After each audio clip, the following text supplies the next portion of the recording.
Hi, this is Chris Lamb, and I'm the author of Stolen Dreams, the Cannon Street All-Stars in Little League Baseball Civil War. And it's my pleasure today to be chatting for the Pandemic Baseball Book Club website with Paul Aron, author of The Lineup, 10 Books That Changed Baseball. It was just published by McFarland Publishing. Paul, this is a very good book, and it's a lot of fun, and it's well done, and thank you for being here. Thank you for being here as well. I had a lot of fun writing the book, so it is always satisfying to hear that someone had fun reading it. And as I awaited the book, I was making a list of my own baseball books and wondering if any of those would be on the list, and lo and behold, a few were. Now, if you're listening and you want to, make your own list right now and then come back and listen to this interview later, we'll be here when you return. I'd like to start very quickly by naming the 10 books you write about in the lineup. America's National Game by Albert Spalding. You Know Me, Al, A Busher's Letters by Ring Lardner. Pitching Man, Satchel Paige's Own Story by Satchel Paige. The Natural by Bernard Malamud. Ball 4 by Jim Bowden. The Boys of Summer by Roger Kahn. The Bill James Baseball Abstract by Bill James. Rotisserie League Baseball by Glenn Wagner. And Pete Rose, My Story by Pete Rose and Roger Kahn. And My Prison Without Bars by Pete Rose. In your preface, you claim that these may or may not be the 10 best books, but this is a book about influence rather than necessarily the quality of the books. What do you mean by that? Influence is a hard thing to determine. To some extent, I'm arguing that these books change the way we view baseball, that to some extent, they change the way we writers have written about baseball. I think, for example, you meant the Lardner book, You Know Me, Al, influenced Hemingway and Fitzgerald and therefore influenced American literature. Bill James influenced not just the way managers and general managers look at the game. Most famous example, made more famous by Michael Lewis's book, Moneyball, is how the Oakland A's won without big money. But arguably, Bill James influenced the way people in other fields used quantitative analysis.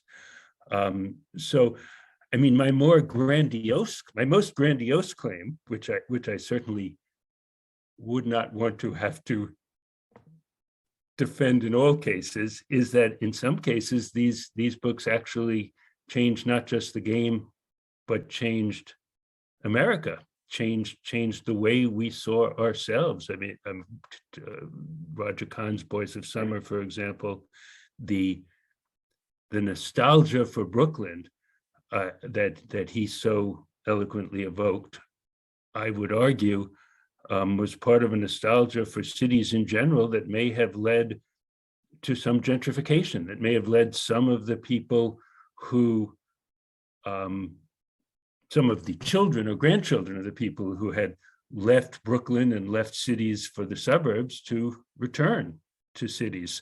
So influence can have many meanings, but you're absolutely right. I would not want to defend these as the best baseball books ever written. And, though I think there are you could certainly argue that some of these books are among the best baseball books ever written, but there have been other books that have talked about the best baseball books. Ron Kaplan did one, Mike Shannon did one, and those are excellent books. But what I was trying to do was something different, talk about influence without really necessarily fully defining what influence is, because it depends. Well, my sort of inroads to a lot of these books came with Jerry Holtzman or Jerome Holtzman's book, anthology of the best baseball fiction. And that's how that opened doors for me in different ways. I also, the neat thing about your book is it can become a parlor game of sorts. Like, people saying, why didn't you include this book? Or they probably at some point will act indignantly because they've taken their favorite book so personally. Well, I think you're absolutely right, but that's the fun of any baseball list, that you can argue about it. I mean, I just finished reading Joe Pesnansky's excellent book, The Baseball 100, which his list of the 100 greatest players of all time. I mean, there have been plenty of books before that listed the 100 greatest players, but he does so in a creative way and an interesting way. And if it starts arguments, all the better. So I would say the same thing for this book. As for those writers who might be annoyed that their book isn't included, again, I would argue that my defense will be that, again, that these are influential, not the best, which also makes it hard. I think a lot of more recent books have been left off this list that may turn out to be influential, but influence is something that's hard to judge until time has passed, until you've seen that, yes, things changed because of this book, whether within the game, whether within the literature of the game, whether within America, to be at my most grandiose again. You can't gauge influence until you see that influence over time. So there's my first defense to those who would attack this list. My second defense is I did, at the suggestion of my editor, initially I'd only written essays on these 10 books, but at the suggestion of my editor, I did add another 50, which I think of as more than just runners up or an appendix, but as a way of showing the range of books that have influenced the game of baseball. I think that's great. I am so glad you did this because it includes one of my favorite books, Jules Tygel's Baseball's Great Experiment, which probably had the most profound impact on me as a researcher of any book I've ever read. Because, Jules Tigel sort of opened things up and said, hey, let's look at this period. And no one had really looked at it the way Jules did, as intelligently. And since in the last 40 years since that book came out, there are so many books that really dig into the integration of baseball and tying it to the overall integration of American society. I agree with you that is a very important book, not just in explaining explaining Jackie Robinson and how integration came about and what its impact was, but I think in showing that that there could be serious history written about baseball. And he was an academic. He also could write very well. Right. I mean, I wouldn't say he was the first person to show serious history could be written about baseball. That was probably Harold Seymour, and then many others. But he was the first who looked at really integration as the idea of the integration process in baseball mirrored that of America and vice versa, and the importance of integration in baseball. And I think he was also a very creative and original historian. I mean, he managed both to be revisionist in the sense of showing that there were, showing that I don't want to go so far as to say myth, but that the mythic view of integration, that it was just Branch Rickey sitting down with Jackie Robinson and, in that famous scene, telling him that he had to take whatever abuse came his way in order to make integration work, and that Jackie Robinson then agreed and went on, and therefore baseball in America integrated.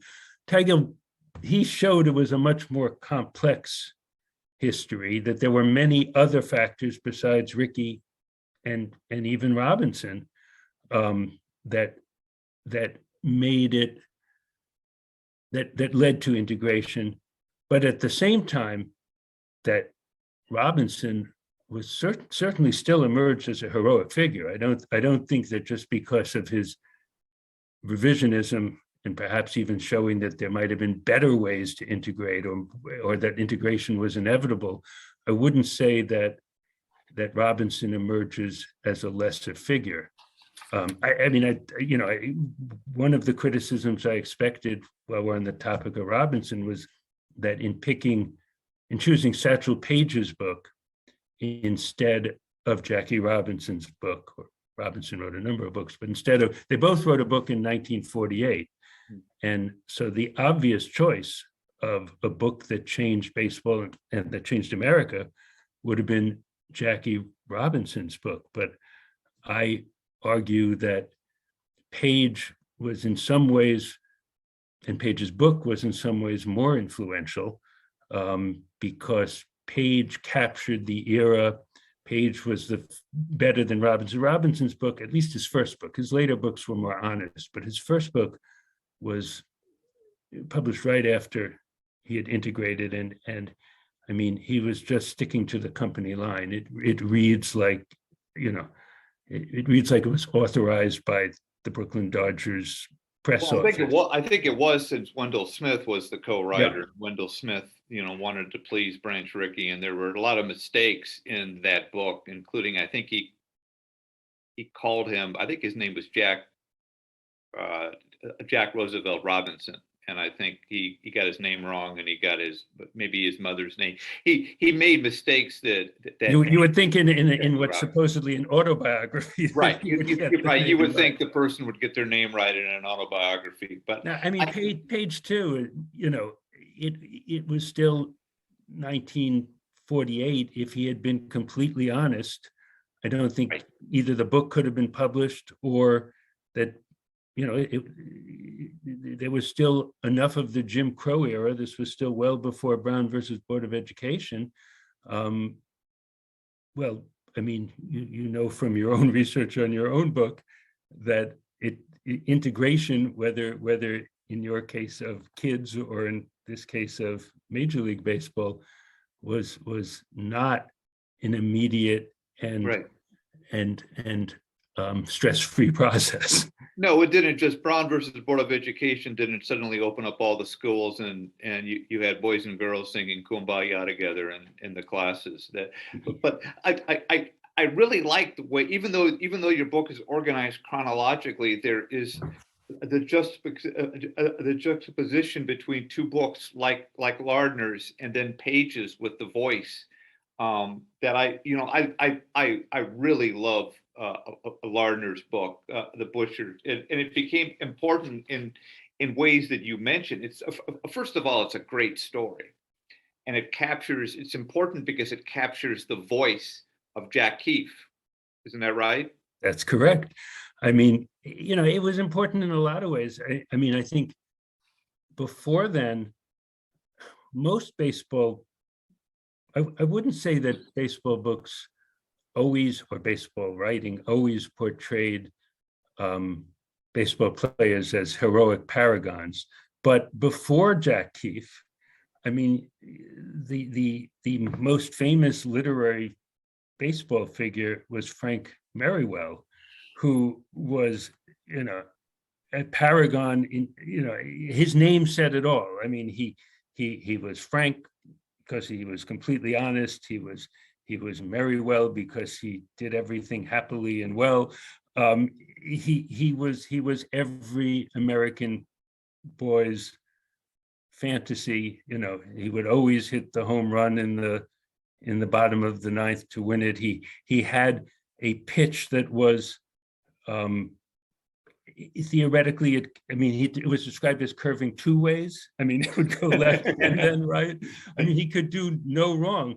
Then here was Jack Keefe, the hero of Lardner's stories, and he was a very flawed character. I mean, he had a huge ego, and he had talent, but he had no sense of what he could and couldn't do. He was a braggart. He had excuses for everything. I mean, when the umpire called a ball, called a pitch a ball, he would claim that it was just too fast for the umpire to see. He was tremendously influential. I mean, obviously later figures like Jim Bouton certainly went even further in showing baseball players were not these perfect heroes, but were flawed human beings. But Keefe was really one of the first. I mean, and it was secondary. It was also influential, as you mentioned earlier, in a literary sense. I mean, his use of dialogue, his use of an American vernacular was really comparable. I mean, the only person they could really compare it to would be Mark Twain, as someone who invented invented or followed in American dialect. And I think that use of dialect certainly was something Hemingway drew on, but even more people, like Damon Runyon and Guys and Dolls and so forth. Well, and it's how many other baseball books have got the attention of Virginia Woolf or Dorothy Parker or F. Scott Fitzgerald, and he and Lardner were drinking buddies, and then it shows up, and then influence shows up in The Great Gatsby. I mean, Lardner is all by himself among baseball writers that way, in that kind of influence. I think so. I mean, unfairly, I think some people minimize his influence because he wrote about baseball. Right. I mean, I think trying to remember, was it Fitzgerald? No, I don't think it was Fitzgerald. One of the critics always said there was an asterisk next to his name when just as people talked about an asterisk next to Roger Maris's name when he broke, and there never was an asterisk next to Roger Maris's name, at least in the official baseball records and the baseball encyclopedia later. But people sometimes put an asterisk, a figurative asterisk, not a literal one, next to Lardner's name when talking about great American writers, that they sort of dismiss him as just a baseball writer, which I think is unfair, because baseball, as you point out, Virginia Woolf, not even an American, right, was one who recognized that baseball was a very fitting subject to look at all sorts of aspects of the American character. And Lardner he could have gone beyond that. He could have tested that. He was comfortable in baseball, and he also died relatively young. Yes, he died young, and he drank too much, which may have been his drinking with Fitzgerald. Both he and Fitzgerald were real drinking buddies, and they drank too much. That could have been a factor. I mean, they were both edited by the famous Scribner's editor Maxwell Perkins, who was always pushing Lardner to write a real book, and I say real in quotes, because of course his books were real books, but they were limited to baseball. They were usually a collection of short stories, which were linked in the same character as in You Know Me, Al, but was not a traditional novel. And so he was, I think, too often dismissed as not as important a literary figure because of never having written the real novel, because of always sticking to baseball. But I think that's unfair. He was wonderful. He was tremendously influential. And to get back to our initial discussion of influence versus just being good, he was a tremendously good writer. He was also hilarious. I mean, yes. reading excerpts. If you just read excerpts from him, even today, I just couldn't stop laughing as I reread them. Well, he does, and there's this honesty in the humor and the fact that we're laughing because he really, his writing really strikes a chord that we have no idea what percent of athletes really are Jack Keefe. Jack Keefe he lives in the present. That if athletes weren't so concerned with how they might be quoted on social media, many of them, if we could get athletes on Truth Serum, a lot of them, and probably a lot of us would sound like Jack Keefe. Absolutely. And one of my, what I found amazing about it, in one sense, was, I mean, he's this huge egomaniac. He has no real sense of himself, and yet you still sort of like him when you read it. I mean, he's right. That maybe because of that honesty, he's just so you can see the honesty. No, he's not malignant. He's not. No. And we've all and we all know. When we were younger, we all knew a lot of Jack Keefes. And we all have some of him in us. Yes, we all have some of him as well. And then you go into The Natural, which I read before I knew it was based on mythology, and I've read many times since because I teach a course called Myth, Baseball, and the Meaning of Life. How did you come to The Natural? I thought The Natural, well, I had read it before the movie had come out. I read it many years ago. I mean, I thought The Natural was a fit for this book because of the mythology. That there's a, you know, there's a whole genre now of baseball novels that portray baseball as some sort of allegory, or baseball as more than about baseball, ranging from, you know, Field of Dreams, which was based on the novel Shoeless. The Great American Novel by Great American Novel by Philip Roth, where it is not a great American novel, and his title was satirical. It's not even his greatest novel, but it is, you know, where the characters, I'm trying to remember some. I mean, there was a character named, the characters were all named after gods from different. Yeah, Gilgamesh and Gilgamesh, you know, Gilgamesh was the pitcher, and I think there was a pitcher named Baal who was also a god. And then, of course, there was Spitball, who I mean, it was very fun.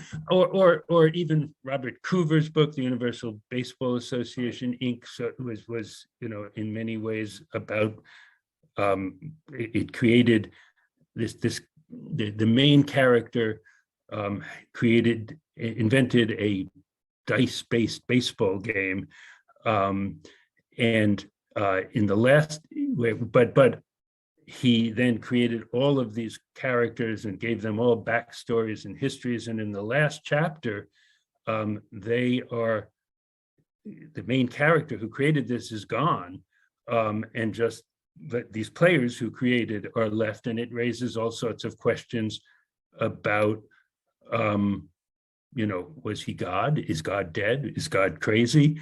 But all this started, to go back to your question, I think all this started with Malamud. Malamud was the first serious novelist to treat baseball as something, as a mythology, and not just make, I mean, he drew upon real baseball stories, but he drew upon Arthurian legends, he drew upon Jewish legends and myths, he drew upon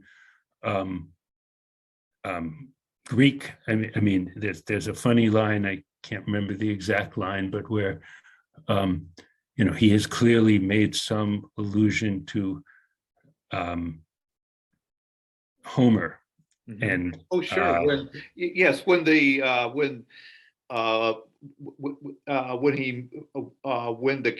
when Hobbs meets the Deborah Winger character, and she's talking about Homer, and he says, "All I know about Homer is something you hit," and how droll is her response, or something like that. Exactly, but and it's a very funny line, and I think but Malamud was certainly aware of Homer and of Arthur. I mean, you know, his bat was Wonder Boy, which is in many ways like Arthur's Excalibur.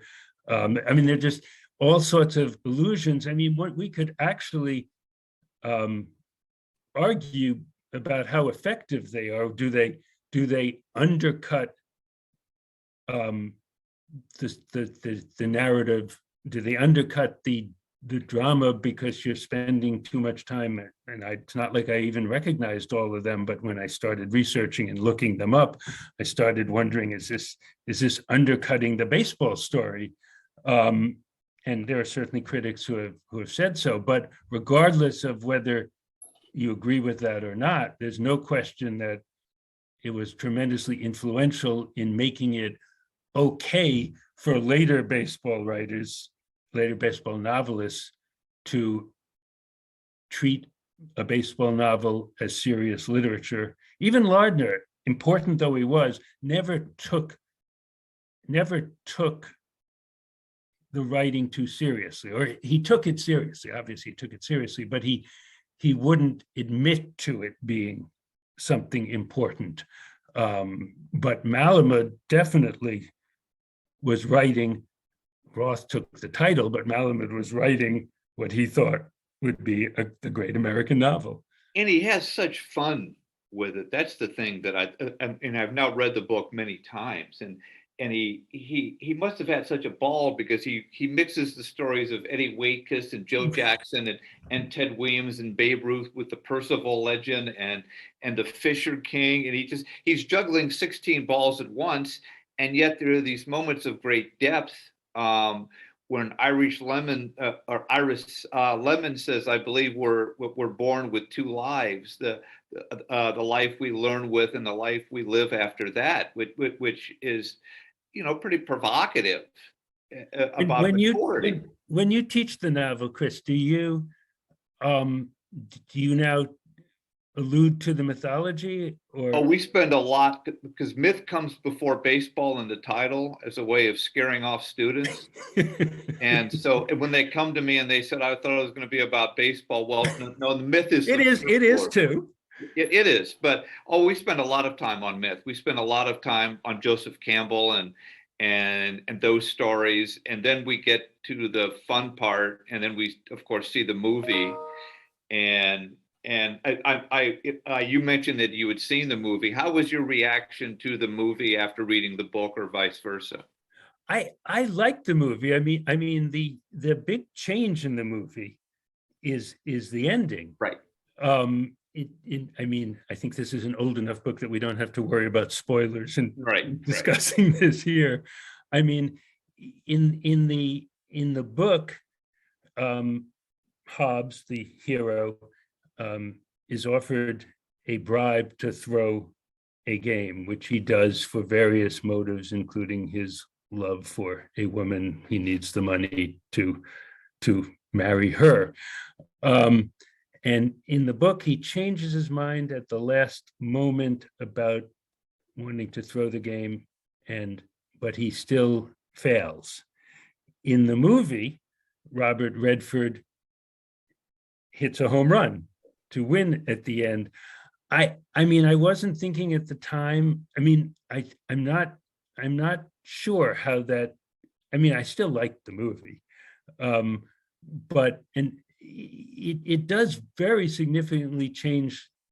If the book is about a hero like Joseph Campbell's Heroes, and about whether a hero can succeed in returning home, which is part of what Campbell's explanation of myth was, then his ability to return home with the home run, or his failure to do so, is a pretty significant change in the meaning of the book. So, but I like both.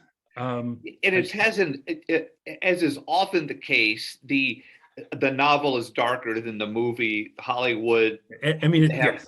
A 53-year-old Robert Redford was too old, and he was too pretty. In the book, I think someone like Russell Crowe, who was in the book, he's thick and he's dark and he's brooding and he doesn't have, you never get the sense that Robert Redford ever failed at anything. I'm sure he did, because he's just so handsome and charming and smiling, but it's not the way it is in the book. And they're two very different. You mentioned they're two very different things, but and also the movie has such a phenomenal cast. But I want to keep this I going. mean, there were serious baseball fans who really hated them. I mean, Roger Angell really disliked the movie, and Angell is certainly, was certainly one of the greatest baseball writers of all time. Again, I make the distinction between influential and Angell was influential too in his own way, just in establishing that nonfiction could be serious. Nonfiction about baseball could be serious literature, but Angell hated the movie.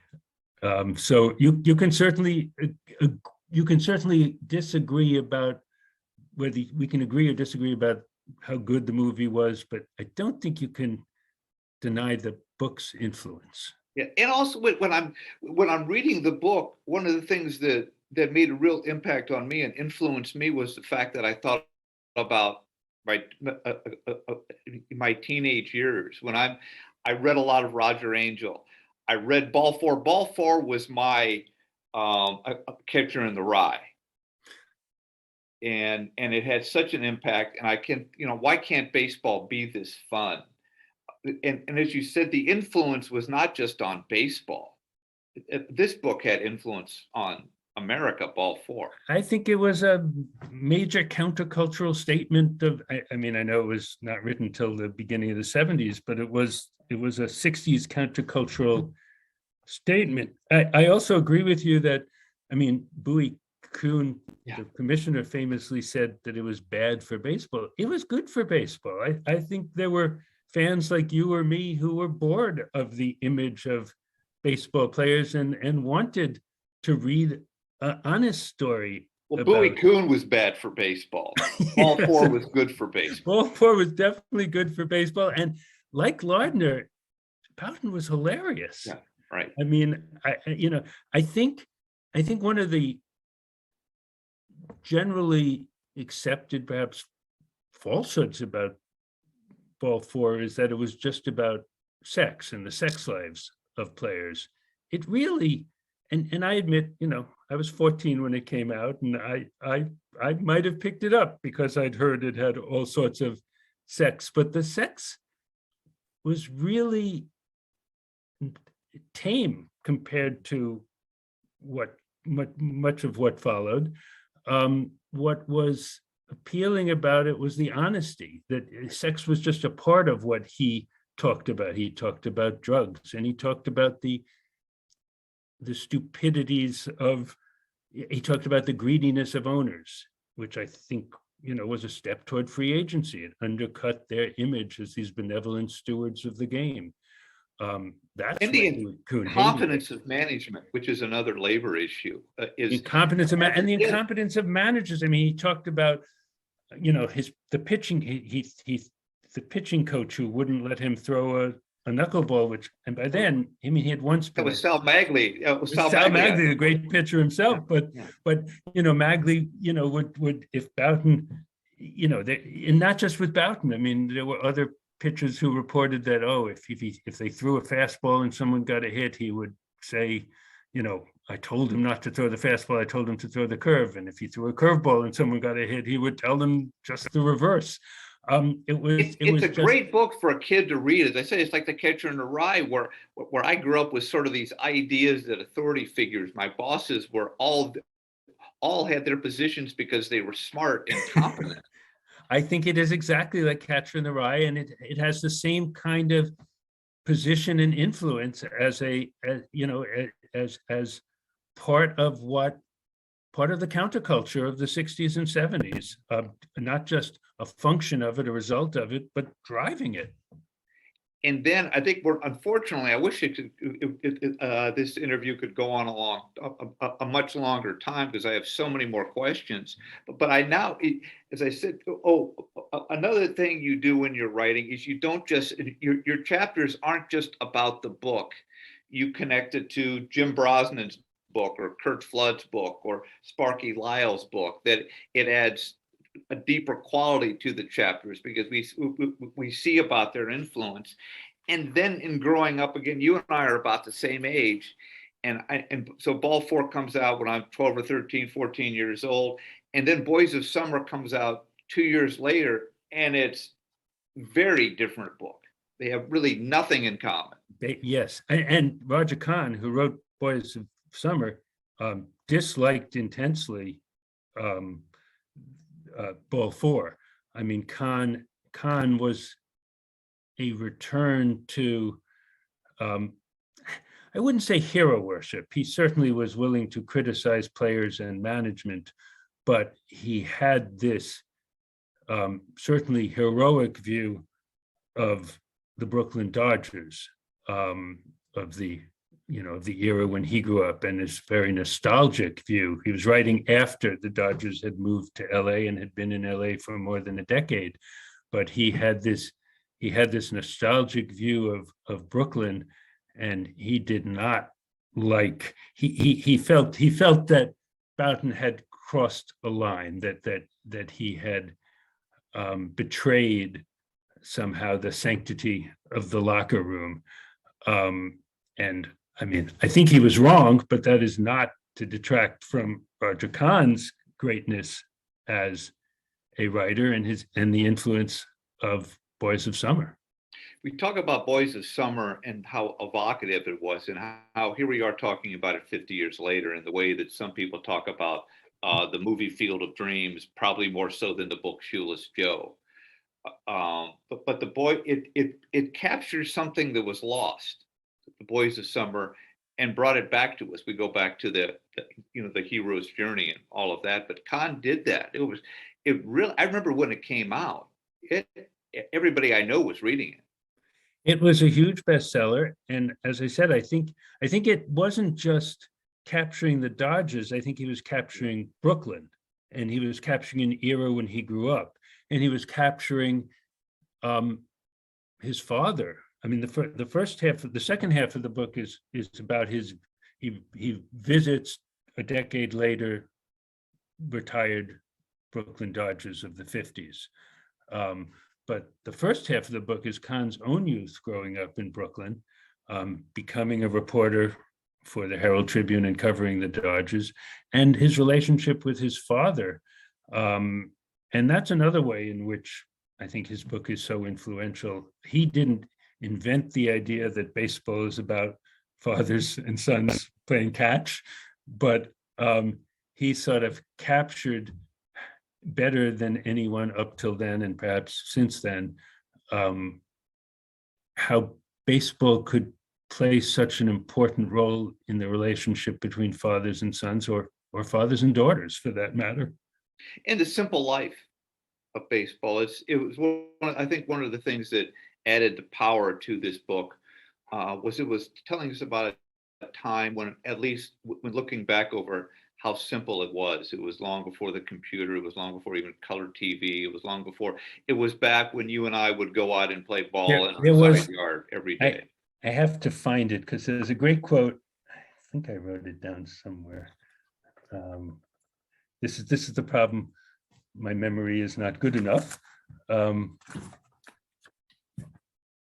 It wasn't from Kahn. It was from Peter Golenbach, another fine baseball writer, who wrote a book called Bums about the Dodgers. I mean, there are just hundreds of books about the Dodgers, and that's another way in which Kahn was influential. I mean, it showed that Dodgers sell.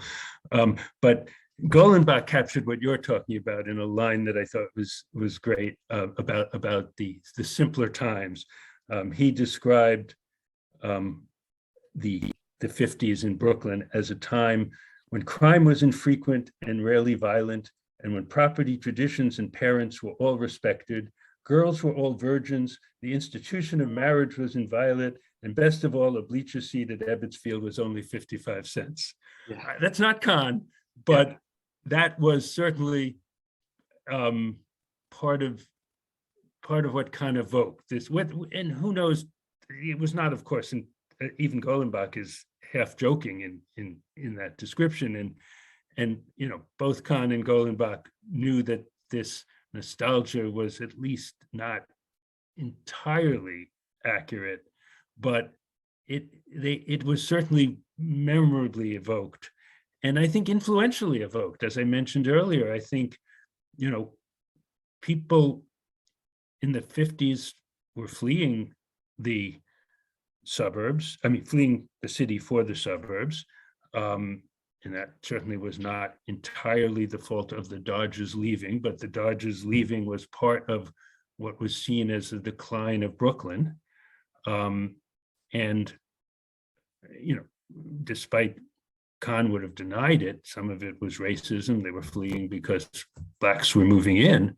And some of it was just the appeal of the suburbs and of a house of your own. But some of the nostalgia for it, I think, has been a factor in the renaissance of cities and places like Brooklyn, where the children and grandchildren who left with the Dodgers have returned to cities. And I said we can continue talking after we're finished here, but it's just such a wonderful book, and I'm so glad you wrote it, because I want to talk to you maybe at some point, or maybe we can come back and do another interview later about Pete Rose and Donald Trump. But I'm afraid we'll probably that's a subject that would take much too long. That's a subject, another hour, because I grew up near Cincinnati, and if I never hear Pete Rose's name again, I will die a happy person. But many in Cincinnati would disagree with you. Oh, I understand that. I understand that. But we unfortunately have to close here. Paul, it's been my pleasure. This is Chris Lamb. I've been chatting with Paul Aron about his new book, The Lineup: 10 Books That Changed Baseball. Paul, it's been a lot of fun, and I would recommend. This is a book that really everybody has to get. So thank you for writing the book, Paul. Thank you, Chris. I enjoyed this.